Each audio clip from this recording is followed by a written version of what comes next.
Let's flip this bread box into a nightstand. Now that this will be the top surface, the holes had to go, so I cover them up with spackle and then painted over it. Let's add new knobs that will make this look expensive. Now, because it was naturally short, I decided to add legs that also match my gold knobs. Make sure to use short screws because you do not need them to come out the other end. Halfway done, literally. Add a good amount of wood glue to secure the second half. You will have glue coming out of everywhere, so make sure to wipe that off. Once it's dry, you have yourself a one-of-a-kind nightstand. Here's how I would style it.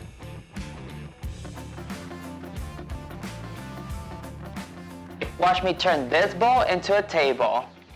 I used 2 big bowls and 4 smaller ones. Using wood glue, I attach them together, and in some places I screw them together for some extra reinforcement.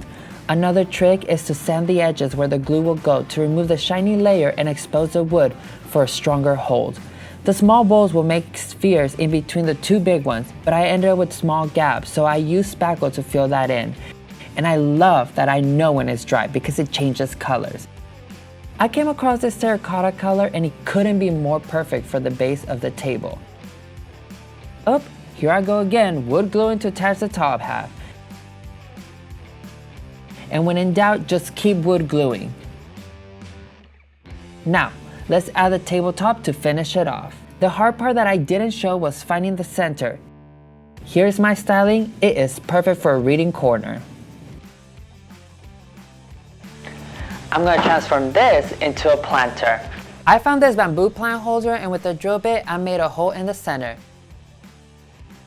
Now I'm taking the stool and taking the top off, but let me tell you, for a flimsy stool, it has a lot of screws.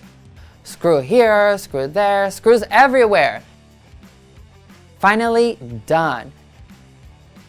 Now I can put 1 and 2 together, securing them with a screw and a bolt. No more bending over to water your plant.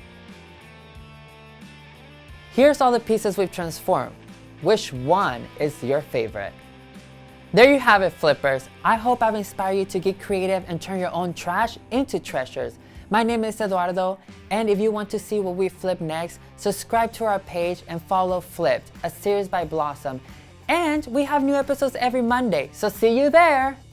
Pro tip, to find the center of a circle, trace the object on a piece of paper, cut it, fold it in fourths, place it in the center, and now you have your center to drill.